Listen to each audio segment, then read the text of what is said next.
SAS on. Throttle up. Let's get this started. Times were tough, so I sold my soul. And I don't think I'll ever regain control. Devil looked me in the eye, now I look the other way. What else could I do? I just stood at the doorway and knew I'd rather be drunk with you. I'd rather be drunk. Hey Internet, Dracofunk here, and I'm finally doing it. This is my 100 subscriber special to the Highway 47 channel, and I'm going to be driving a Rover from the North Pole to the South Pole. This is the same Rover that I used for our 60 subscriber special where I drove it from the KSC to the North Pole. And now I'm going to take it from the North Pole to the South Pole.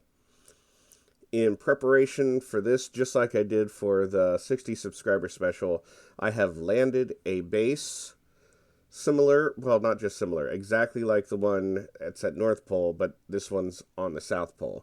There's a video for that. I put that out a couple weeks ago in preparation for this. Now, unlike the North Pole expedition where I flew an aircraft and I parachuted bases out the back to use as waypoints, I wanted to do something similar, but that aircraft does not, it barely had enough fuel to make it to where the North Pole was. And I haven't given up on that idea. I wanted to get this started. So I designed this aircraft. This is a variation of the K-16 that I used in the reusable space program. I also used it in the 60 subscriber special. I kind of used it as a ferry to fly people out to the bases or fly people to and from the North Pole, just because it's a very, very quick aircraft. It's a very light aircraft. So for this, what I did was I took out the passenger compartment and I put an ore tank. I also put a converter on the end with a drill. I added some radiators to the wings and some large solar panels to the main fuselage. And the point of this aircraft is I'm going to fly it, right now I'm going to fly it past the North Pole, and I'm going to land it where I want to drive the Rover from the ice sheet back onto the main continent on its way to the South Pole. So I'm going to use this craft as the waypoint. Right now I think I have it named the K-16B or A, I don't remember. I feel like it should have a different name. If you can think of something to name this craft, put it in the comments, because I'm not saying I will name it that, but I will entertain the ideas. Nothing inappropriate. Dracofunky, I'm talking to you.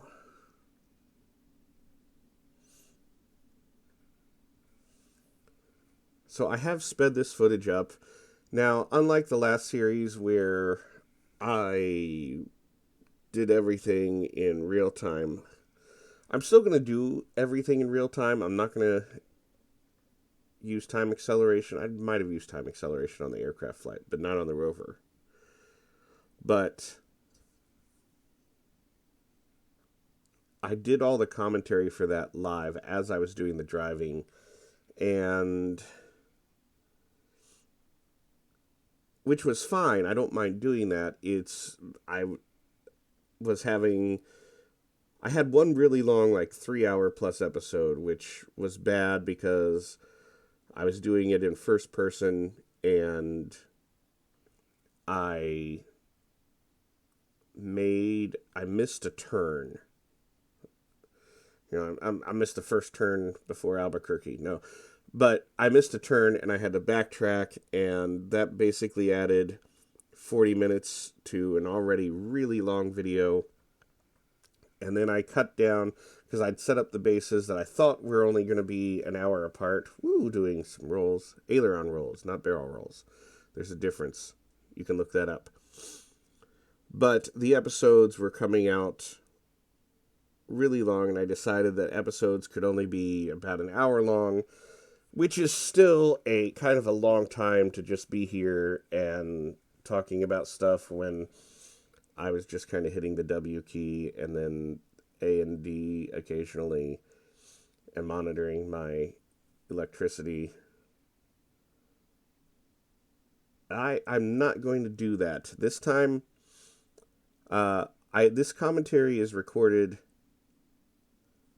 after I've already done the drive. And what I'm going to do is I'm still going to show everything, but I'm going to do the drive in about hour-long stints, and I'll just speed up the footage. And if anything exciting happens, I'll slow it down to real time. Again, there is no guarantees I'm going to make it all the way to the South Pole. I'm going to do my best to. I made it to the North Pole without any major incidents. Nothing broke. I'm knocking on wood now that I can do the same for the South Pole. But the first step is to land this aircraft on the ice sheet, because this is where I think I'm going to try and drive off of the ice sheet. There is a bit of an elevation change. Let's see if I can come in on the landing. Ooh, it's a little bit hard. I have visions of the guy from the 747 crew guy watching that landing, and just, you know, that face he makes. If you've never seen his videos, go watch him. He talks about general aviation. He's an airline. Well, he's not an airline pilot. I think he flies a cargo plane. But anyway, here is the North Pole base. And there's the Rover train. It's kind of just been hanging out there. Everybody's been hanging out at the North Pole base, having a party, I guess. But some of these guys are going to get out. And I'm not taking the standard Highway 47 crew, but here we have Dracofunk. He's going to hang out there in the Highway 47 mobile studio. Dr. Orgnag, a.k.a. Fantastic Mango.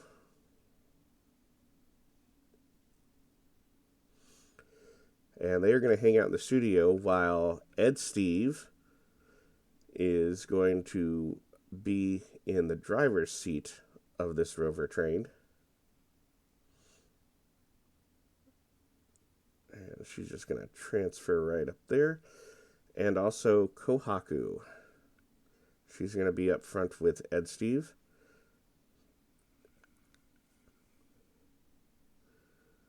Now, I was having problems with the Rover pulling.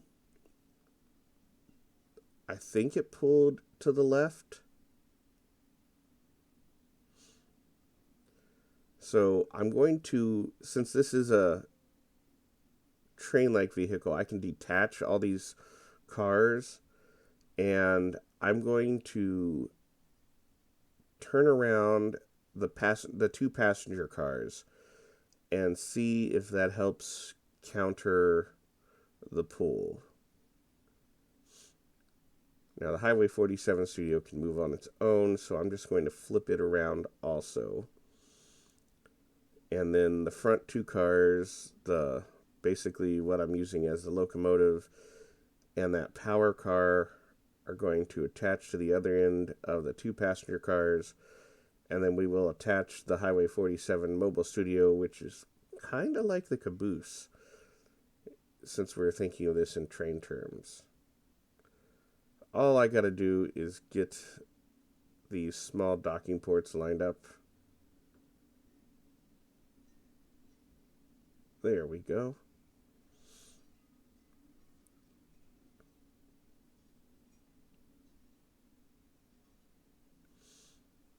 All right, one more.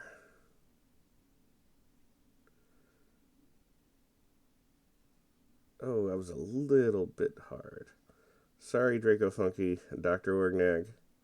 It's probably a little bit of a bumpy for them. Well, that's okay. Now,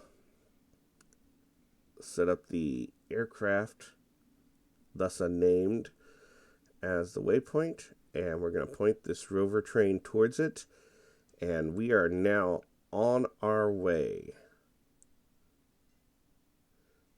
So right now, I forgot to take off the brakes, so I'm wasting a whole bunch of electricity. Still have the brakes on. Oh, there we go. Yeah, I used about 3,000 units of electricity driving with the brakes on, which isn't good. And the sun is very low in the sky right now, which means the photovoltaic panels I have are not going to recharge nearly as fast.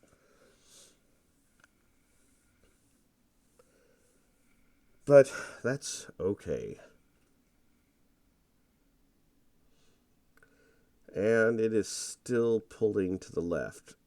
I don't know if this is any better than it was, or if it's the same, or it's worse.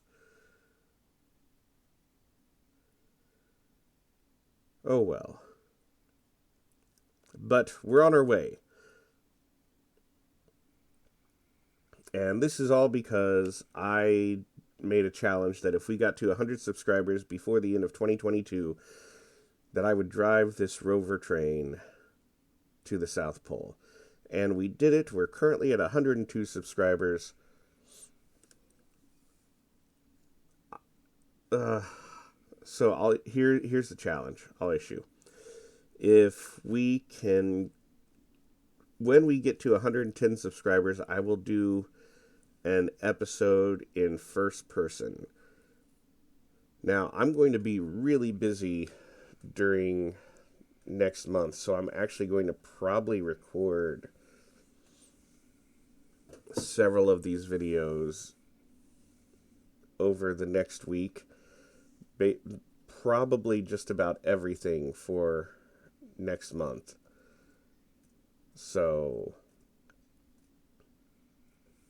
yeah, it might take me a little while before I get there, unless we can somehow get there in the next week, which probably won't happen, but I've been surprised before.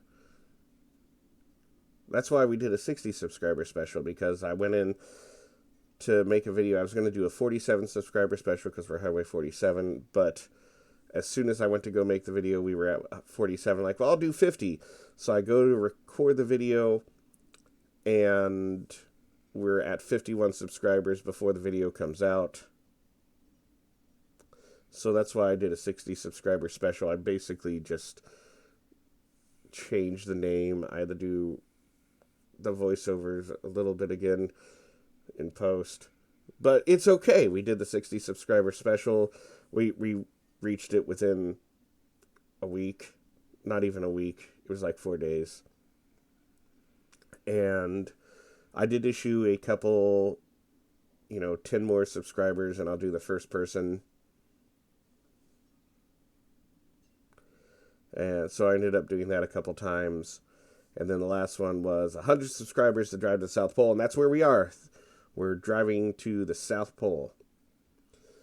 Now, I am a little bit wary. There are some hills coming up that I need to drive between, which means once I see them, I need to go a little bit more to the right, because there's a gap between them. They're just below the horizon right now.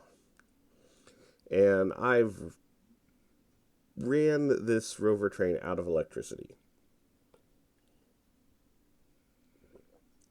Now, that's not the end of the world. There are several RTGs on here, but they cannot keep me running at full power. It'll maintain, I think, about 20.7 or 0.8. At least that's what it seems to be.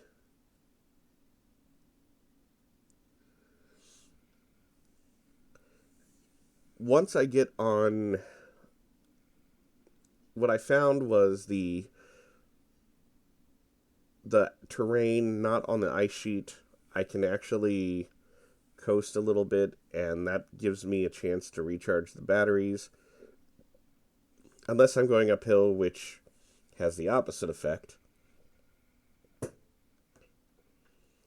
But I can usually find a nice balance. But here on the ice sheet, I was basically just holding down the W key to go as fast as possible because it's flat here. And I can basically just drive flat out. I was doing 40 meters per second, which really drained the batteries. I was a lot more cautious on the way to the North Pole. I tried to keep it around 30 to 33 meters per second because I want to make good time, but I also don't want to wreck the Rover.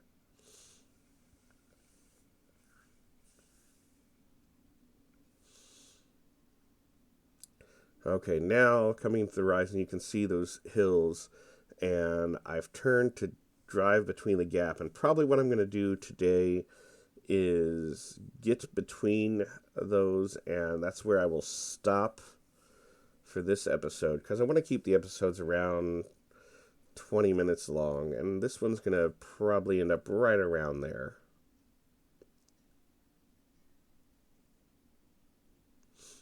And this footage is sped up to 4 times, just so I'm not doing hour-plus long videos of me talking.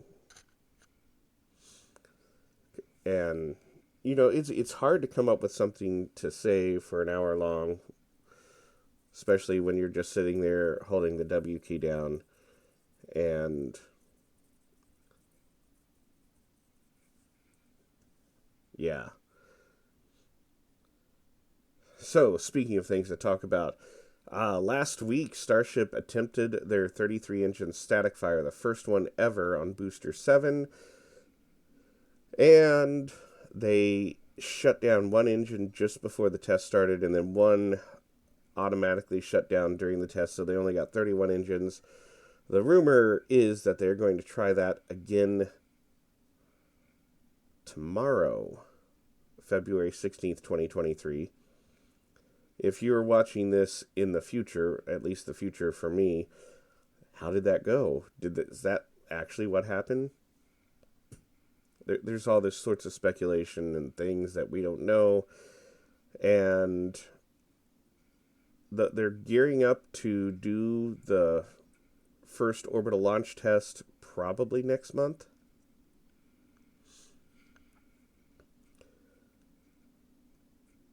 So what else? Highway 47 wise. This week we are finishing Lower Decks Season 3. I know we kind of got behind on that, but that's what happens because we're all busy guys. Other things we do other than play games are watch movies and TV shows and do audio commentaries.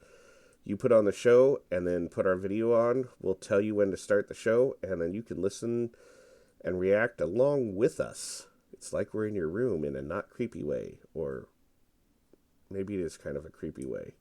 But anyway, we are going to be starting Season 3 of Picard. There's the title card.